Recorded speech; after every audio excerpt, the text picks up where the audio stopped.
تحفظني بآيات من القرآن، هي الحلقات تملأني بحب المصطفى العدنان، هي الحلقات تحفظني بآيات من القرآن.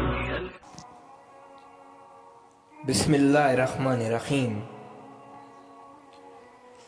حضرت امام ابو حنیفہ رضی اللہ تعالی عنہ امام علی مقام حضور سیدنا مولانا جعفر صادق علیہ السلام کے شاگرد تھے. استاد محترم جس عظیم الشان اور بلند رتبہ کے حامل ہیں، انہوں نے اپنے شاگرد رشید کو بھی بے حد نوازا ہے. ذیل میں تبرکہ کچھ واقعات نبی کریم صلی اللہ علیہ وآلہ وسلم کی زیارت مبارکہ کے حوالے سے مقام امام ابو حنیفہ رضی اللہ تعالی عنہ کے ذیل میں پیش کیے جا رہے ہیں.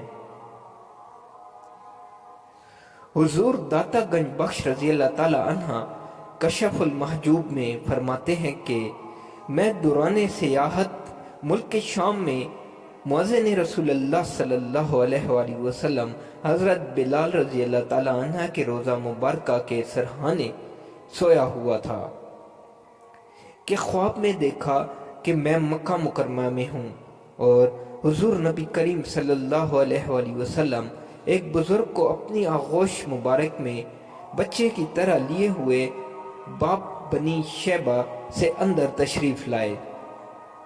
میں نے فرد عقیدت و محبت میں دوڑ کر حضور اکرم صلی اللہ علیہ وآلہ وسلم کے قدوم مبارکہ کو بوسہ دیا.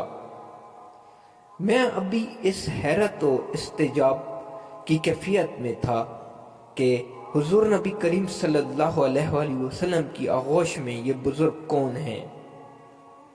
پس حضور اکرم صلی اللہ علیہ وآلہ وسلم کو اپنی معجزانہ شان اور علم نبوت سے میری باطنی حالت کا اندازہ ہوا تو آپ صلی اللہ علیہ وآلہ وسلم نے فرمایا کہ یہ شخص امام ابو حنیفہ تمہارے شہر والوں کے امام ہیں.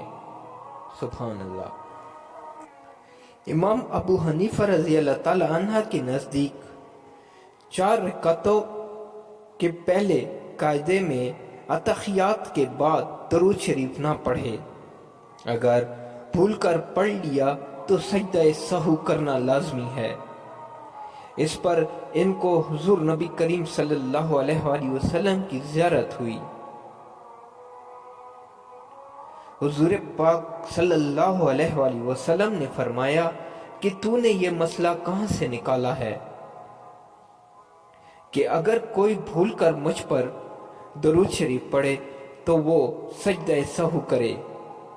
حضرت امام ابو حنیفہ رضی اللہ تعالی عنہ نے عرض کی یا رسول اللہ صلی اللہ علیہ وآلہ وسلم، میں نے سوچا کہ اگر کوئی بھول سے آپ پر درود شریف پڑھے تو یہ بے ادبی ہے.